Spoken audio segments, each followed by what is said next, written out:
नमस्कार, बहुत स्वागत है आपका हमारे खास कार्यक्रम में और मैं हूं आपके साथ अमनदीप। दुनिया अभी कोरोना के संक्रमण से उभर भी नहीं पाई थी कि एक नई बीमारी ने टेंशन बढ़ाना शुरू कर दिया है, क्योंकि ये बीमारी बहुत तेजी से पैर पसारने लगी है। दुनिया के कई देशों में अभी तक मंकी पॉक्स के करीब 92 मरीज मिल चुके हैं और संदिग्ध मरीजों की संख्या भी 28 तक पहुंच गई है। बीमारी को लेकर डब्ल्यूएचओ ने अलर्ट भी जारी कर दिया है। डब्ल्यूएचओ का कहना है कि दुनिया भर में मंकी पॉक्स के मरीजों की संख्या में वृद्धि देखने को मिल सकती है और संभावना जताई जा रही है कि इस बीमारी का संक्रमण उन देशों में तेजी से फैल सकता है जहां ये बीमारी अस्तित्व में नहीं थी। अभी तक सबसे ज्यादा जो केस हैं वो यूके, यूएस और स्पेन, ऑस्ट्रेलिया में मिले हैं, जबकि इन देशों में पहले इस तरह की बीमारी नहीं थी। फिलहाल भारत में मंकी पॉक्स का एक भी मामला सामने नहीं आया, लेकिन अन्य देशों में मामलों को देखते हुए केंद्रीय स्वास्थ्य विभाग ने सभी राज्यों को सतर्क रहने के निर्देश जारी कर दिए हैं।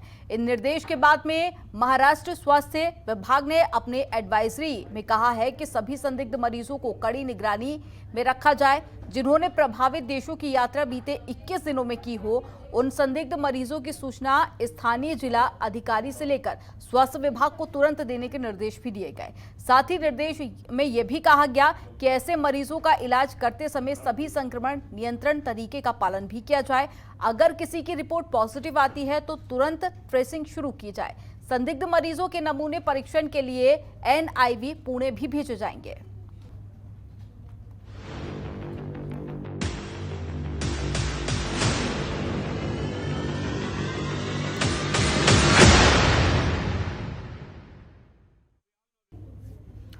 तो आज चर्चा करेंगे मंकी पॉक्स बीमारी को लेकर। खास मेहमान हमारे साथ में जुड़ गए हैं, डॉक्टर रजनीश श्रीवास्तव हैं, वरिष्ठ चिकित्सक है। रजनीश जी, आपका बहुत स्वागत है जनतंत्र टीवी में। सबसे पहला सवाल मेरा आपसे यही कि आखिर मंकी पॉक्स है क्या, ये किस तरह की बीमारी है और क्या कुछ इसके सिम्टम्स हैं? जूनोटिक डिजीज है। जूनोटिक डिजीज मतलब ऐसी बीमारी जो एनिमल्स से हमें ट्रांसमिट होती है। यूजुअली ये एनिमल्स में पाई जाती है, जैसे कि मंकीज या स्क्विरल मतलब गिलहरी या कुछ जंगली चूहे की जो प्रजाति है उसमें पाई जाती है। मेनली ये अफ्रीका का जो कॉन्टिनेंट है, सेंट्रल अफ्रीका या वेस्ट अफ्रीका, वहां पे बीच बीच में इसके केसेस देखने को मिलते रहते हैं। तो चूंकि ये बेसिकली जानवरों की बीमारी है तो जानवरों में सर्कुलेट होती रहती है और कभी कभी जब इंसानों का जानवरों से कांटेक्ट होता है तो इंसानों में इसके फोकल आउटब्रेक्स होते हैं। ये एक वायरस के द्वारा होती है जिसे हम लोग मंकी पॉक्स वायरस कहते हैं। मंकी पॉक्स वायरस जो है वो स्मॉल पॉक्स वायरस से काफी मिलता जुलता और उसी परिवार का सदस्य है। हालांकि मंकी पॉक्स स्मॉल पॉक्स से थोड़ी सी कम गंभीर बीमारी है, उतनी ज्यादा खतरनाक या उतनी ज्यादा गंभीर नहीं जितनी की स्मॉल पॉक्स होती है। तो यूजुअली हमारे कई बार ऐसे आउटब्रेक्स पहले भी देखने को मिले हैं कि जब एनिमल टू ह्यूमन कांटेक्ट होता है तो ये वायरस उन जानवरों से ह्यूमंस में जंप कर जाता है और ह्यूमंस पर डिजीज प्रोड्यूस करता है। लेकिन अभी जो आउटब्रेक है ये थोड़ा सा पहले से ज्यादा है और चूंकि 12 से 14 देशों में ये केसेस देखने को मिल रहे हैं तो इसको लेके इस बारे में चिंता जताई जा रही है और WHO भी अलर्ट हो गया है। बट लकीली अभी तक हमारे देश में इसके केसेस नहीं आए हैं, तो हमें बस एक प्रिपेयर्ड रहना होगा, इसके लिए स्क्रीन करना होगा। बट अभी ऐसा पैनिक करने की कंडीशन नहीं। ठीक है, अभी तक भारत में इसका एक भी केस देखने को नहीं मिला है, लेकिन डॉक्टर रजनीश, जो यात्रा है, आवाजाही है, वो बाहर के देशों से लगातार जारी है, तो ऐसे में कहीं ना कहीं चिंताएं काफी ज्यादा बढ़ जाती हैं। तो क्या कुछ इसके शुरुआती सिम्टम्स हैं कि अगर किसी भी व्यक्ति में वो सिम्टम्स पाए जाते हैं तो वो तत्काल जाके अस्पताल में या फिर डॉक्टर से परामर्श करे? जी देखिए, हेलो जी सर, बात पूरी कीजिए। हाँ, इस डिजीज के 2 स्टेजेस होते हैं। तो जो फर्स्ट स्टेज होती है उसमें पेशेंट्स को बुखार आता है, शरीर में काफी दर्द होगा, बहुत ज्यादा कमजोरी लगेगी, गिल्टियां निकलती हैं जिसे हम लिम्फ नोड्स बोलते हैं, तो वो गिल्टियां गले में या हाथों में इस जगह आ सकती हैं और बहुत ज्यादा कमजोरी लगती है। तो ये फर्स्ट स्टेज होती है। तो जैसे पहले शुरू के 2-3 दिन ये सब समस्या रहेंगी। जब जब फीवर कम होने लगेगा 3-4 दिन 5 दिन के बाद, इसके बाद इसके जो है वो लीजन्स आने लगते हैं, जो स्मॉल पॉक्स जैसे लीजन होते हैं जिनमें अंदर पानी भरे हुए छाले टाइप के जो निकलते हैं। सबसे पहले वो फेस पे शुरू होते हैं। तो स्मॉल पॉक्स से डिफरेंशिएट करने का 2 मेन इसमें तरीका है। एक तो ये है कि स्मॉल पॉक्स में गिल्टियां नहीं बनती गले में या हाथों में, लेकिन इस बीमारी में गिल्टियाँ ज़्यादा बनती हैं। तो अगर आपको इस तरह के सिम्पटम्स हैं जैसे कि फ़ीवर, शरीर में दर्द, साथ में गिल्टियाँ बन रही हैं और उसके बाद फिर कुछ दिनों बाद छाले बन रहे हैं पानी वाले, तो ये मंकी पॉक्स होने के ज़्यादा चांसेस। तो ये छाले भी इसके कैरेक्टरिस्टिक होते हैं, पहले चेहरे पे आने शुरू होते हैं। 95% मरीजों को चेहरे पे छाले होते हैं और उसके बाद फिर वो हाथों में यूजुअली होते हैं। बॉडी के पार्ट्स में यहाँ नहीं होंगे, सीने में, पेट में यहाँ कम होंगे। मेनली चेहरे पे और हाथों में छाले होंगे। तो ये सेकंड स्टेज होती है। फिर धीरे-धीरे वो छाले अपने आप सूखते हैं और अपने आप वो स्किन हील हो जाती है। 2 से 4 हफ्तों में कंप्लीट रिकवरी हो जाती है। फैटेलिटी या मतलब मॉर्टेलिटी या मृत्यु रेयर है। मैक्सिमम 3 से 5% पेशेंट ही ऐसे होते हैं जिनमें आगे कॉम्प्लिकेशन या मृत्यु होती है। ज़्यादातर मरीज 95-96% पेशेंट अपने आप 2 से 4 हफ्तों में ठीक हो जाते हैं।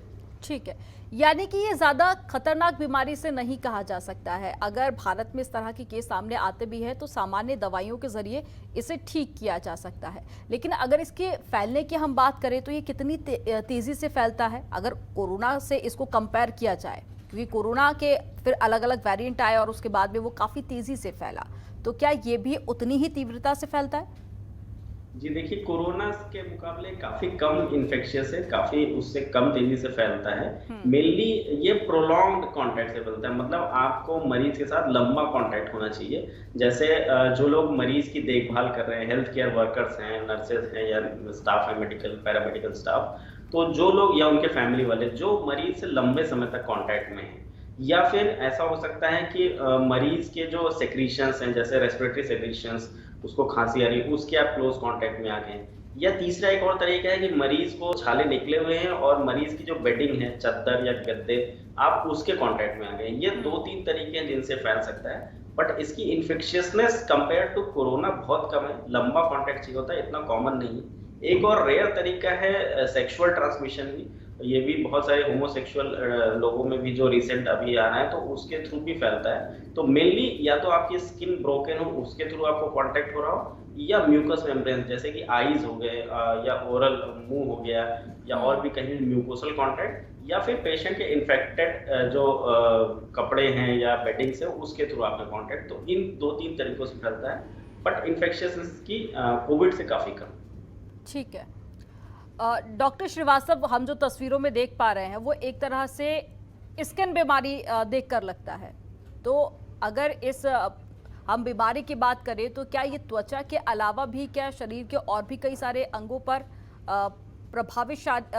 प्रभावशील साबित होता है, और कौन कौन से इसे जो सामान्य तौर पर हम बात करें मनुष्य की, तो कहाँ पर ये सबसे ज़्यादा हानिकारक साबित होता है? क्या ये सिर्फ चिकन पॉक्स की तरह ही सिर्फ त्वचा पर ही असर डालता है? जी, ये और जगह भी अफेक्ट करता है। जैसे आपने बोला कि इसमें गिल्टियाँ भी बनती हैं, लिम्फ नोड्स या लिम्फ ग्लैंड्स भी बनते हैं, तो इसमें जगह-जगह शरीर में सूजन आ सकती है इसके साथ ही। और कुछ पेशेंट्स में जब कॉम्प्लिकेशंस होते हैं, जिन मरीजों में इम्यूनिटी कम है, जैसे मान लीजिए कि जिनको गंभीर बीमारियां पहले से है, या छोटे बच्चे या प्रेग्नेंट महिलाएं जिनके अंदर इम्यूनिटी कम है, उनमें ये बीमारी आगे बढ़ सकती है। तो इसमें कई और चीज़ें हो सकती है, जैसे कि सेकेंडरी इन्फेक्शंस, मतलब जब वायरल इन्फेक्शन होते हैं उसके ऊपर से इम्यूनिटी कम होने की वजह से बैक्टीरियल इन्फेक्शन, निमोनिया हो सकता है, या लंग के और भी इन्फेक्शंस हो सकते हैं। तो ये फेफड़ों पे भी प्रभाव आगे चल के डाल सकता है, जिसकी वजह से 3 से 5% पेशेंट्स में ऐसा होता है कि मोर्टेलिटी भी हो सकती है। बट ये उतनी कॉमन नहीं है जितनी कि कोविड या और बीमारी में होती है। यूजुअली 95 to 96% पेशेंट में और लक्षण नहीं आते हैं, जस्ट स्किन के ही लीजन होके अपने आप को धीरे-धीरे 2 से 4 हफ्ते में सूख जाते हैं। ठीक है, और संक्रमण के अगर फैलाव की हम बात करें, प्रसार की बात करें, तो ये किस तरह से फैलता है, और साथ ही क्या कुछ बचाव करके इस संक्रमण से बचा जा सकता है?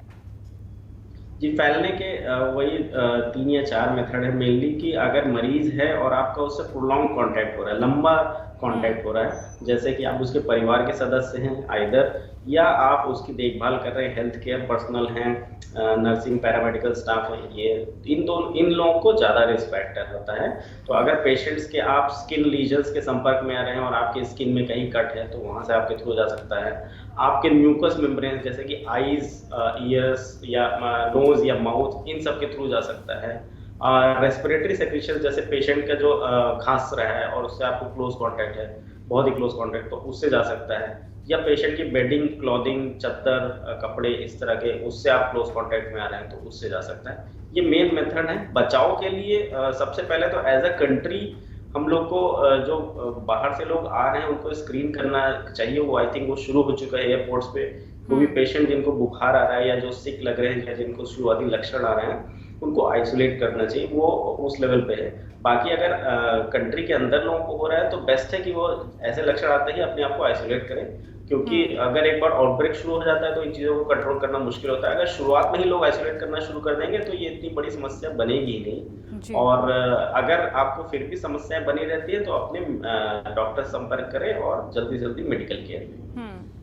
लेकिन डॉक्टर रजनीश, मामूली सी भी बीमारी में अगर समय पर इलाज ना मिल पाए तो वो आगे जाके कहीं ना कहीं घातक साबित होती है। तो क्या इस बीमारी में भी कुछ इसी तरह की कंडीशंस बन सकती हैं कि अगर मरीज समय रहते इलाज नहीं कराता है तो आगे जाके वो उसके जीवन पर भी एक तरह से कहें कि काफ़ी ज़्यादा प्रभाव तो डालती है ये बीमारी, और कितनी ज़्यादा बढ़ सकती है? जी, वही है कि 3 to 6% पेशेंट्स में लगभग कॉम्प्लिकेशंस होते हैं जिसमें कि मृत्यु भी हो सकती है। ज़्यादातर पेशेंट्स के तो घाव खुद से भर जाते हैं 2 से 4 हफ्ते में। स्किन के लीजन पहले वो बनेंगे, फिर धीरे धीरे वो खुद ही सूख के और वो ठीक हो जाएगा। लेकिन कुछ पेशेंट्स स्पेशली जिनमें इम्यूनिटी कम है उनमें बीमारी आगे बढ़ सकती है। उनमें सेकेंडरी इन्फेक्शंस हो सकते हैं, उनमें निमोनिया हो सकता है, उनको सांस की दिक्कतें आ सकती हैं और आगे और भी गंभीर चीज़ें हो सकती हैं। तो समस्याएं पैदा हो सकती हैं, बट ये इतनी कॉमन नहीं है और इतनी बहुत ही पैनिक वाली सिचुएशन नहीं है, क्योंकि ये ट्रांसमिशन भी इसका थोड़ा कम है बाकी कोविड से, और इसकी जो सीरियसनेस है, मतलब इसकी जो मॉर्टेलिटी है और केस फैटेलिटी है वो भी कम है कंपेयर टू स्मॉल पॉक्स। ठीक है, वाकई में इसके जो मृत्यु दर है वो 10% अभी तक बताई जा रही है, यानी कि इसमें अगर समय पर इलाज मिलता है तो आसानी से जान बचाई जा सकती है मरीज की। हालांकि भारत में अभी तक एक भी मरीज सामने नहीं आया, लेकिन कई सारे एक्सपर्ट्स ये दावा कर चुके हैं कि अगर भारत में मरीज पाया जाता है तो ये काफ़ी ज़्यादा तेज़ी से अपने पैर पसारेगा। तो क्या कुछ ऐसी स्थिति आप भारत में भी बनती हुई देख रहे हैं? जी, क्योंकि जनसंख्या घनत्व इतना ज़्यादा है, पॉपुलेशन डेंसिटी ज़्यादा है, क्लोज कॉन्टैक्ट बहुत हैं, तो जो भी हमारे यहाँ आप देखेंगे कि इंडिया में जो भी कम्युनिकेबल डिजीज है वो बहुत तेज़ी से फैलती है, क्योंकि पॉपुलेशन डेंसिटी बहुत ज़्यादा, लोग क्लोज स्पेसेस में रहते हैं। तो अगर यहाँ पे आउटब्रेक होता है तो निश्चित रूप से बाहर के देशों की अपेक्षा जहाँ पे इतना पॉपुलेशन डेंसिटी नहीं है, इंडिया में फैलने की संभावना उससे ज़्यादा है। दूसरी चीज़, जो स्मॉल पॉक्स की वैक्सीन है वो काफ़ी हद तक 85% प्रोटेक्शन मंकी पॉक्स से देती है, बट स्मॉल पॉक्स की वैक्सीन भी पूरे बुजुर्ग जो लोग हैं, जो पुराने लोग हैं 1980 के पहले के, उनको लगी हुई है। जो 1980 के बाद पैदा हुए उनको वैक्सीनेट भी नहीं है, तो इसके प्रति इम्यूनिटी भी कुछ खास नहीं है हमारे अंदर। तो इम्यूनिटी का कम होना प्लस डेंस पॉपुलेशन डेंसिटी होना और क्लोज कॉन्टैक्ट होना, हमारे यहाँ त्योहार भी आते रहते हैं, लोग एक दूसरे से मिलते रहते हैं, तो क्लोज कांटेक्ट होते रहते हैं। तो अगर इंडिया में आउटब्रेक होता है तो बाहर के देशों की अपेक्षा यहाँ पे केसेस ज़्यादा होंगे, ऐसा है। ठीक, लेकिन डॉक्टर रजनीश, जैसे कि आपने कहा कि कम इम्यूनिटी होना कहीं ना कहीं इस संक्रमण को आमंत्रित कर सकती है, और ऐसे में बच्चों और बुजुर्गों पर इसका जो प्रभाव है वो कहीं ज़्यादा बढ़ जाता है, क्योंकि अक्सर देखा जाता है कि बच्चों में और बुजुर्गों में इम्यूनिटी कम होती है। तो क्या ये दो आयु वर्ग के लिए इसका बचाव करना और भी ज़्यादा मुश्किल हो सकता है, या फिर ऐसे लोगों के लिए आप क्या एडवाइस देंगे? जी बिल्कुल, इन लोगों को तो ज़्यादा सावधान रहना पड़ेगा। हालांकि चूंकि इंडिया में कोई केस नहीं आया तो अभी डरने की ज़रूरत नहीं है, लेकिन अगर आउटब्रेक शुरू होता है हमारे देश में और केसेस फैलते हैं तो बच्चों, बुजुर्गों, प्रेग्नेंट महिलाओं को और ऐसे लोगों को जिनको पहले से गंभीर बीमारियां हैं या जिनकी इम्यूनिटी कम है, उनको इससे बचाव करना ज़्यादा इम्पोर्टेंट होगा आम जनता के अपेक्षा, क्योंकि उनमें कॉम्प्लिकेशंस थोड़े ज़्यादा होते हैं आम जनता से, उनमें गंभीर चीज़ें या इस बीमारी को बढ़ने की संभावना ज़्यादा होती है। तो अगर आपके घर में ऐसे लोग हैं और आपको लक्षण आ रहे हैं तो बेस्ट है कि हम अपने आप को पहले ही आइसोलेट कर दें, जिससे हमसे दूसरे लोगों को ना फैल सके। तो आइसोलेशन पहला स्टेप है जो कि इसको सबसे ज़्यादा फैलने से रोक सकता है। और उससे भी पहले जो बाहर से फॉरेन ट्रेवल हो रहा है उनको एयरपोर्ट में स्क्रीन करना और वहाँ आइसोलेट करना वो भी इम्पोर्टेंट है, क्योंकि अभी हमारे देश में केसेस नहीं है, तो जो भी केसेस अभी आएंगे वो हमारे सब बाहर से ही आएंगे। तो एयर ट्रैवल और जो भी बाहर से ट्रैवल कर रहे हैं उनको स्क्रीन करना, और अगर यहाँ पे भी लोग आ रहे हैं तो उनको भी सबसे पहले आइसोलेट होना। ये 2 मेन तरीके होंगे जिससे हम इससे बच सकते हैं। ठीक है, लेकिन ये एक तरह से नई बीमारी है तो लोगों में जागरूकता भी इस बीमारी को लेकर काफ़ी ज़्यादा कम देखी जा रही है, पर कहीं ना कहीं चिकन पॉक्स को लेकर लोग काफ़ी ज़्यादा अवेयर हैं। अगर चिकन पॉक्स से इसकी तुलना की जाए तो सिम्टम्स कितने ज़्यादा समान आप देखते हैं, या फिर बीमारी कितनी ज़्यादा समान है? क्योंकि मंकी पॉक्स भले ही बीमारी भारत में नहीं हो, लेकिन हालांकि अभी तक कोई केस सामने नहीं आया है, लेकिन कहीं ना कहीं चेचक को लेकर काफ़ी ज़्यादा लोग अवेयर हैं। तो कई बार क्या ऐसी भी स्थिति बनती हुई आप देख रहे हैं कि अगर किसी को मंकी पॉक्स है तो ये समझना भी लोगों के लिए मुश्किल हो सकता है कि ये चिकन पॉक्स है या फिर मंकी पॉक्स?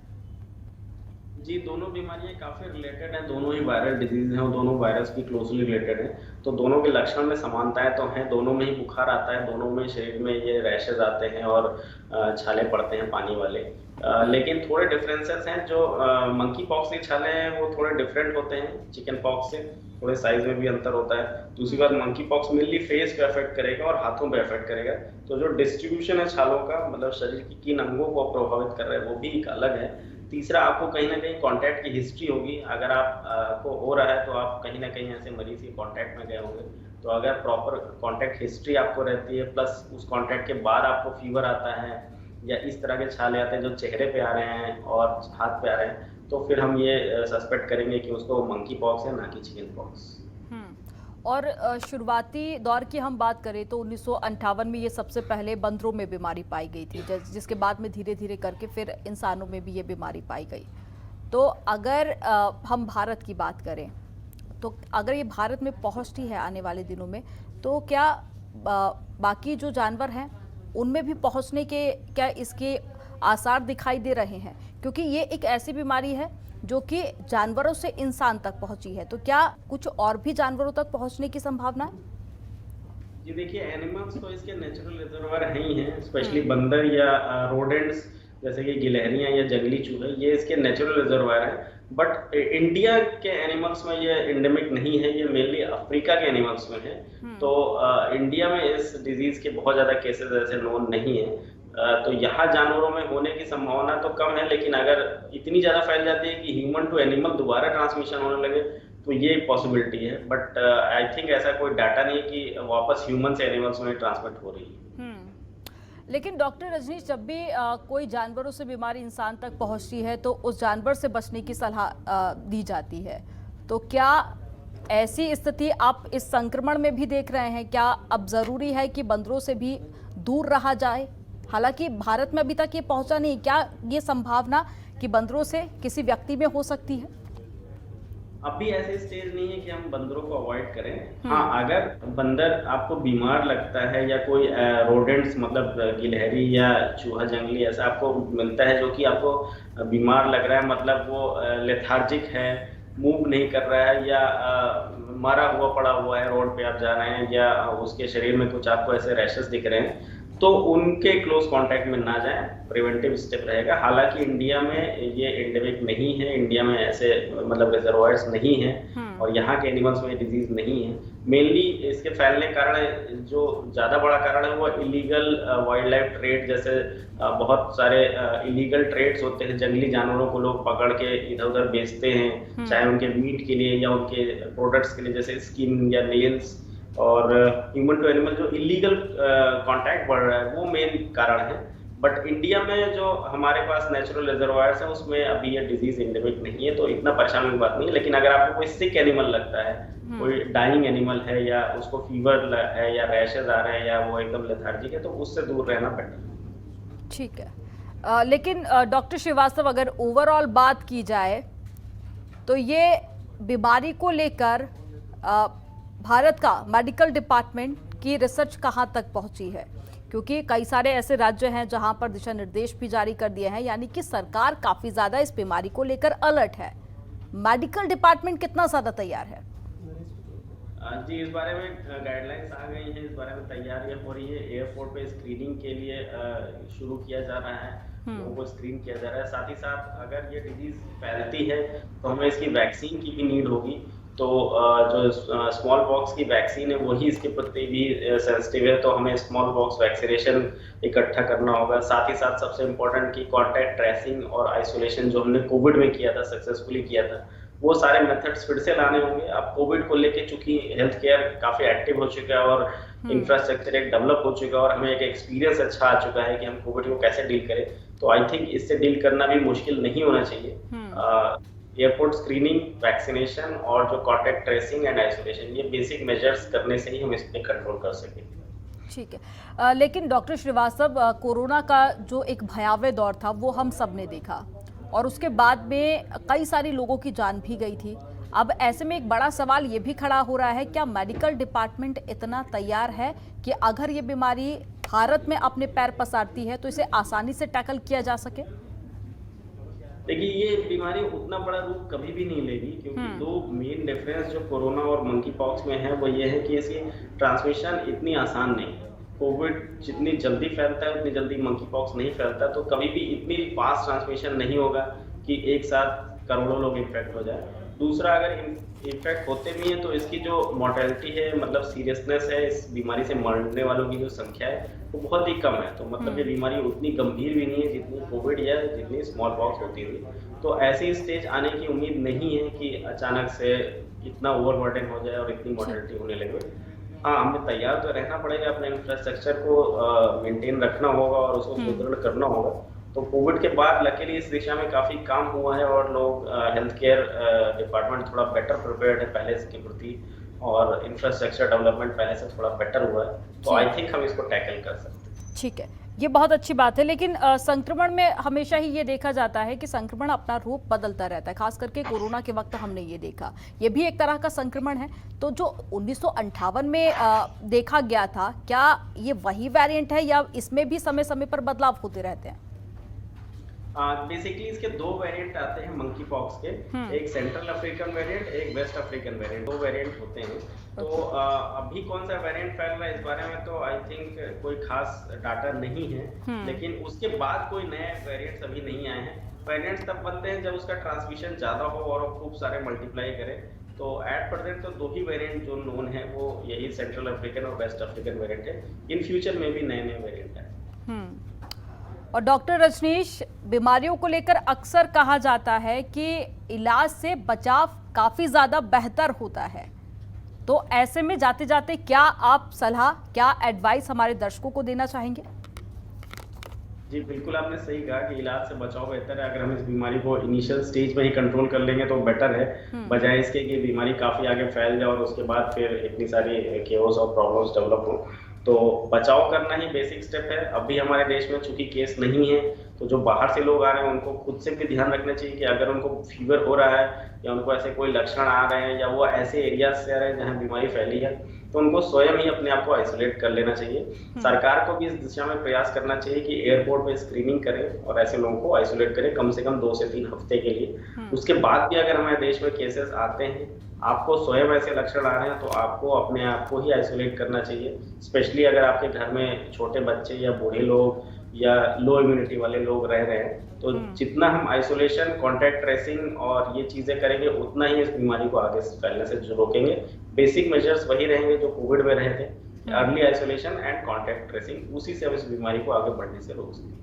लेकिन सरकार द्वारा अभी भी कई सारे दिशा निर्देश जारी कर दिए गए हैं, क्या इतने सफिशिएंट हैं या कुछ और भी आप बदलाव चाहते हैं जिसके जरिए इस संक्रमण को रोका जा सकता है? देखिए, दिशा निर्देश तो हमेशा सफिशिएंट रहते हैं, समस्या आती है उसके पालन में, तो वो हमें अपने स्तर पे लाना होगा। सरकार के द्वारा जो गाइडलाइंस आती है वो तो हमेशा समय समय पर टाइमली आती ही रहती है, बट उनके पालन में कहीं ना कहीं आम जनता लापरवाही करती है, इस वजह से समस्या आती है। तो दिशा निर्देशों को पालन करना ज्यादा इम्पोर्टेंट है। तो ऐसे में जरूरी हो जाता है कि जनता भी अवेयर हो और अपने स्तर पर भी कोशिश करे ताकि इस तरह की गंभीर संक्रमण से बचाव किया जा सके। हालांकि भारत में नहीं है कोई भी केस, लेकिन कोशिश यही है कि भारत तक ये ना पहुंचे। हमारे साथ में जुड़ने के लिए डॉक्टर रजनीश आपका बहुत शुक्रिया। और फिलहाल इस खास चर्चा में इतना ही। आप देखते रहिए जनतंत्र टीवी। खबरों के निष्पक्ष विश्लेषण के लिए सब्सक्राइब करें Jantantra TV and press the bell icon. Never miss any update.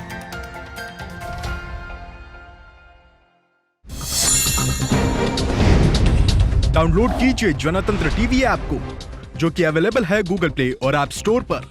अधिक जानकारी के लिए अभी डाउनलोड करें।